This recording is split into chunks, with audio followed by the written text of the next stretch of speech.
Well, the Big 12 football power rankings see another shakeup this week. You cannot predict this conference. Hey, what's up, everybody? I'm Pete Mundo on Heartland College Sports. Welcome in as we cover the Big 12 conference from top to bottom.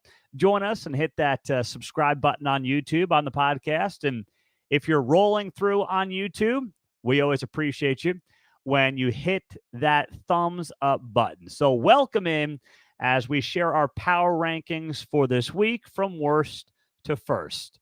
To remind you how we do this, it's not about who I think would win on a neutral site. It's not about who Vegas thinks would win on a neutral site. We do power rankings a little bit different. We do them based on, what you've actually done. That's how power rankings should go. That's what they should be like. Not about who we theoretically think might win, but based on the actual, results on the field, plus a little bit of the eye test. So that's how we do the power rankings as we get it rolling here on the show. I will start off with the power rankings and go from worst to first as we do each and every week here on the show. So at the bottom of the Big 12 power rankings this week, the Cincinnati Bearcats, another tough performance from Cincinnati. They were actually favored in that game against Iowa State. I hammered Iowa State. I told you Iowa State +5 was my lock of the week last week. If you bet that one, boy, you won that one running away. And that would remind you to subscribe to the show because I drop those picks on Wednesday or Thursday every week, so that way you never miss the episode. On the season, we are now, 11, 6, and 1 on the season. So we're rolling with our picks. I've got Cincinnati at 14 in the power rankings this week. At number 13 in the power rankings, UCF. They had a bye last week. Not much going on there for UCF. They're 0-3 in conference play. They have that horrible loss to Baylor a couple of weeks back. They got blown out by 30 by KU. So UCF comes in at number 13. At number 12 in my power rankings, the Baylor Bears. Baylor, also a bye week. Don't see a lot of reason to move them off of that spot right now. They go to Cincinnati on Saturday. The loser of that game is really going to feel awful about themselves. That is going to be brutal for the loser of that game. So I'm pulling for both fan bases, but one of you is not going to feel good about your situation coming out of Saturday. At number 11 in the Big 12 football power rankings, the Houston Cougars. Congratulations, Houston. You're on the board with the Big 12 win. Yes, it took a Hail Mary. I still don't know how good Houston is, but I will say Donovan Smith getting more comfortable, getting better, it appears. And I've got Houston at number 14 or number 11, up from number 14 in the power rankings this week. At number 10 in the power rankings, falling from number 7, the Texas Tech Red Raiders. I said last week, whoever lost the Tech K-State game would be really feeling bad about themselves. And that was Texas Tech. This season for the Red Raiders has unofficially come to an end. And it's unfortunate because I thought this team could compete for a Big 12 championship. I had them in the Big 12 title game, believe it or not. So I'm calling myself out. It was a bad pick in hindsight. Now, of course, you can't always predict what happens when it comes to an injured quarterback, but I'm surprised a lot of you push back on me, and I put this clip up on our Instagram page at Heartland College Sports. Follow us there. The clip, it's also from our video, our reaction video on Saturday night. I said, asking Jake Strong to try to win this game through the air was one of the dumbest and most boneheaded coaching decisions I've seen all year in the Big 12. And some of you defended the coaching staff, McGuire and Kitley, and said, well, they were loading the box. You got to throw the ball down the field. No. No, you don't. By the way, you don't have to do what Texas Tech did, airing it out like you got freaking Patrick Mahomes still back there for crying out loud. And 2, if I got Taj Brooks averaging 6 yards a carry, I'm going to at least make them stop him before I decide to open up or try to open up the passing game and ask a true freshman to win this game for me against the defending Big 12 champs. At the very least, that's what I'm going to do. And Texas Tech didn't do that on Saturday night, and I don't get why. And now their season's unofficially over. They are out, as far as I'm concerned, of the Big 12 title race. At number 9, BYU. That was ugly for the Cougars. They ended up falling from 5 to 9 in the power rankings. Whew, blown out by TCU, who had not looked good the last couple of weeks by over 30 points. So they might be the best of the 4 new Big 12 teams. But I'll tell you what, these new 4 are really struggling thus far. Number 8, the TCU Horned Frogs. They're up from number 11. And heck, is Josh Hoover the answer at quarterback? My goodness gracious. He looked outstanding on Saturday against BYU. I don't want to overreact to a freshman performance. But people are going to be saying Chandler who if he keeps this thing up on Saturday against Kansas State, which is a fascinating matchup now. Based on the quarterbacks, based on the direction of these two teams, where they're trending, where they're going. Boy, that game has a lot of intrigue to it. I've got TCU at number 8 in the power rankings this week.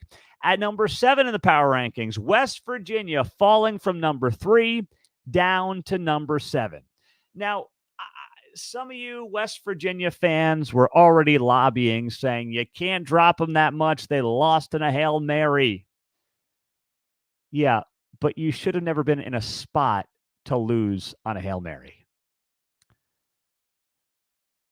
I mean, I don't think Houston's a very good team. I don't think Houston has Big 12 caliber talent. And if West Virginia was going to be the shocker of not just the Big 12, but maybe the college football season, you don't lose to Houston. It's really that simple. It's a bad loss. I know it's unlucky as well, and that's sometimes how the ball bounces, super cliche, but I'll use it for this part of the conversation. I hate using the cliches, but it worked, all right? So spare me here. But when you're in a position to lose to Houston on a Hail Mary, you didn't play well. West Virginia should have taken care of that game, and they didn't. Whether it was Garrett Green and the boneheaded unsportsmanlike conduct penalty to a plethora of other issues, West Virginia allowed itself to be in a spot to be beat by a Hail Mary. And I'm no way not going to dock them for that. All right. And this is on YouTube Live. David says the Houston fan base doesn't appear Big 12 ready. The stadium was pathetic and embarrassing. I had a lot of comments about that Houston fan base on Thursday night. That was not a good look. I agree. We got a lot of Houston fans who are listening to this show, who watch this show. You guys got to rally the troops, man. We love you. You're one of us now. You're part of the Big 12, but you have got to get butts in those seats. Prime time Thursday night, Dana Holgerson, playing his former squad. Come on, show that you're Big 12 ready. Could you imagine it looking like that in Stillwater or Manhattan or Ames? Never. Houston, you guys wanted this for 30 years now. Show that you're ready. So I agree. I agree, David. I mean, I'm pulling for Houston like all Big 12 teams, but that was a bad look on Thursday night.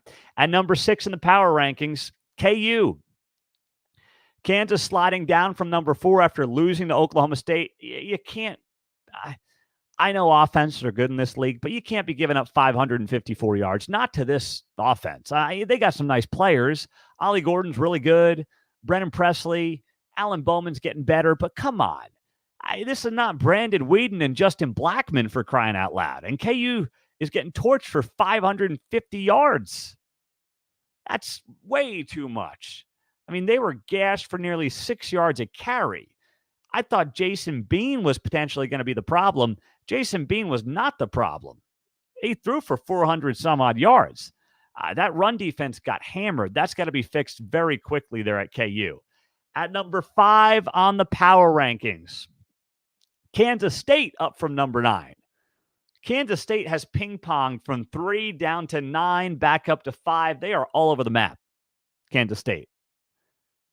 Losing as a double-digit favorite at Oklahoma State, coming back, winning as an underdog against Texas Tech, albeit a small underdog. And Avery Johnson, man, that guy looks to be the real deal. Now, some of you might say, Pete, he's a freshman. It's early. Relax. I'm just using the eye test here. And I'm seeing a guy who, yes, has great wheels, who ran for 5 touchdowns, but also a dude who is able to sling the rock a little bit. I was very impressed with his passing ability. I know it was a sample size of 9 or 10, but it was darn impressive. So I like a lot of what I saw from Avery Johnson, and I'd be playing him majority of the snaps on Saturday. I don't know if that means starting, but he would be my guy.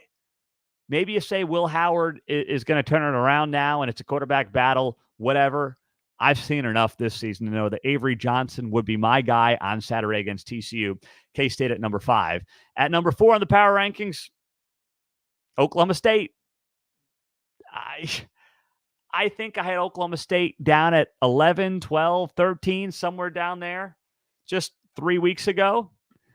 They are up to number 4 in our power rankings. This is the most Big 12 thing ever. Who could have ever predicted this for Oklahoma State a couple of weeks ago? People were burying Mike Gundy.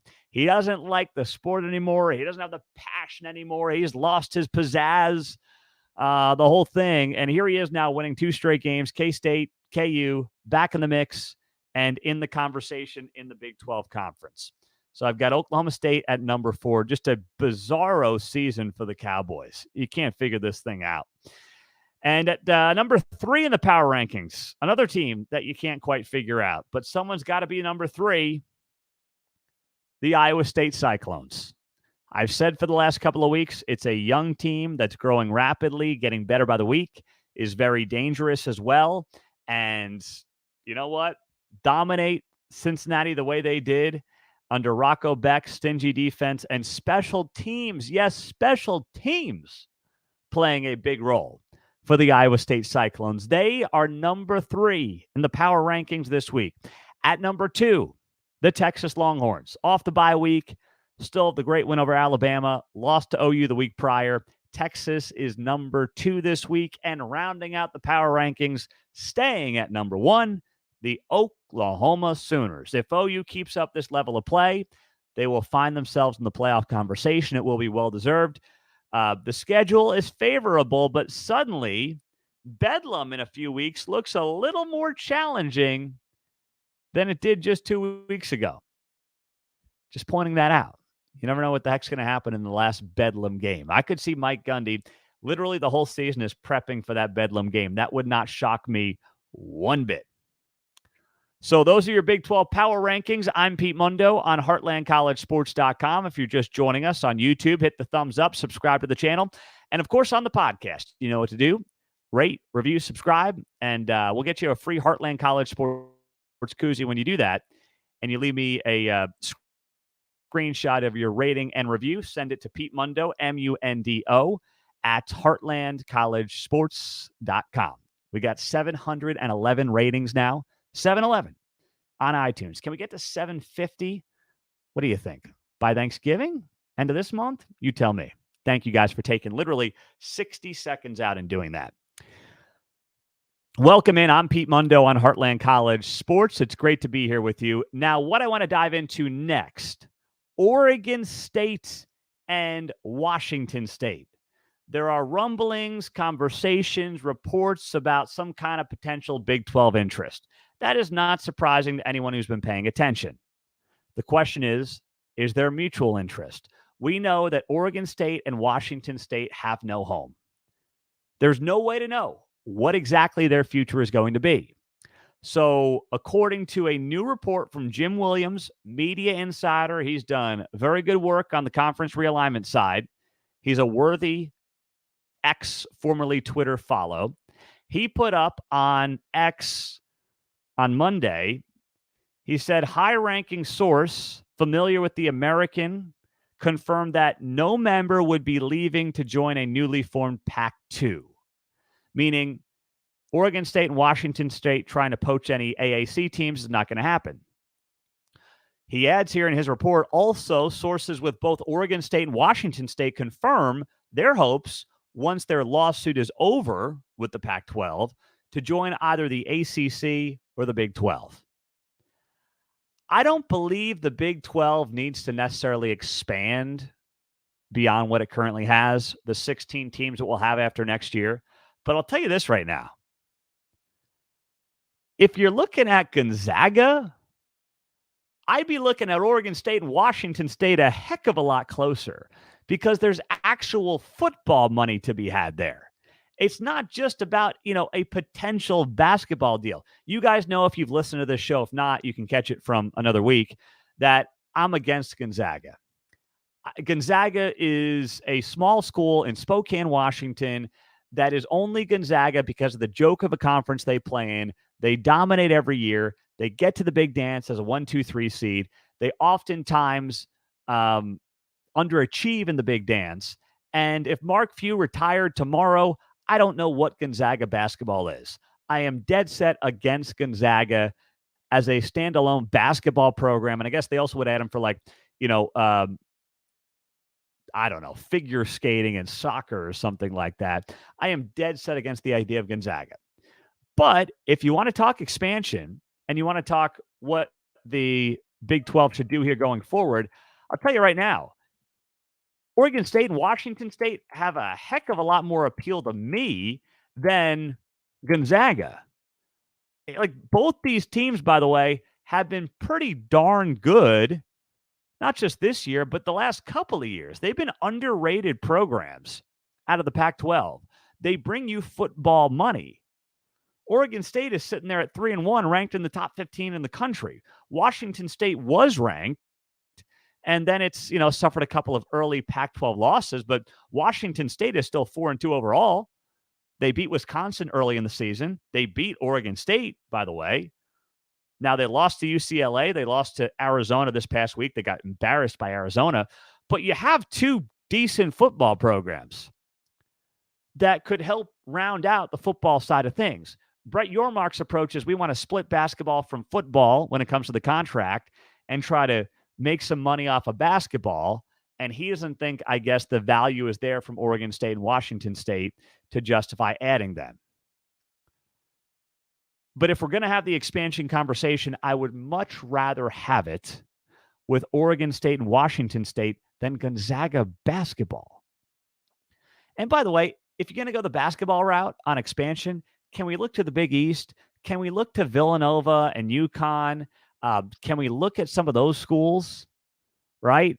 If we're going to go that route, like bring back some schools that make sense for West Virginia that they know from their Big East days, that would make a lot more sense to me than going to Spokane, Washington, for a multitude of reasons. So I don't get it. I don't understand the Gonzaga thing. I've told you guys that a million times now on this show. But I will say, if Oregon and Washington State want a home, I am open to it. I am willing to sit here and say, you know what? Let's talk about those two programs because they've proven themselves in the football field. Now, they've had good years. They've had bad years. They both happen to be having pretty decent years right now. But I'm willing to have that conversation. And by the way, I don't know where the Big 12 contract stands right now since expansion. But as I recall, if the Big 12 added any teams from power conferences, they would get an equal amount of money in the TV contract from ESPN and Fox. Now, I don't know how that would hold up or if they would apply that to Oregon State and Washington State because, they're in a Power 5, but that Power 5 is going to cease to exist in, 9 months? So a lot of that's confusing. But it does, if you want to have that conversation, it's much easier to add a team that plays Power 5 sports already, including football. And I understand why Yormark views basketball as incredibly valuable, or I should say undervalued in the marketplace. But football is still king. And bringing those two schools in based on what they've done, it's not going to hurt you on the football side if they can maintain their Power 5 status. They've proven they can compete. Yes, they've had bad years in football. You know who else has had awful years in football and awful stretches of football? Arizona State. Arizona as well, although Arizona's looking a lot better. I like this new head coach they got. Colorado, pre-Deion Sanders. Frankly, not even sure how good Colorado is right now when all is said and done. They've been awful at football, right? They've had those stretches. So you can't, I don't want to go through the fine tooth comb of those two programs and justify why we can't add them if the rest of the Big 12 is on board with it. And frankly, I think the new schools will be on board with it in large part. I think that the Four Corners would love to have two more Pac-12 teams in the mix. It would be good for travel. It would work for everybody. You got two more late TV slots you can work with if you're the Big 12, which is what this is all about. You start at 11 a.m. Eastern. You go all the way until, midnight, 1 a.m.? Or I should say 11 a.m. Central, noon Eastern. Let's just say noon Eastern till 1 to 2 a.m. Eastern time. You could have 14 hours of Big 12 football on any network starting next year. Why not add to that? The late TV slot is going to have some value, so the Big 12 should not miss the boat. All right, there you go. Pete Mundo on Heartland College Sports. Thanks for joining us and being a part of the show. Hit that subscribe button, whether you are on iTunes, the podcast, YouTube, thumbs up there as well. We so appreciate you guys joining us, helping us grow this show each and every week. It's because of you that we've been able to make this happen and make this possible.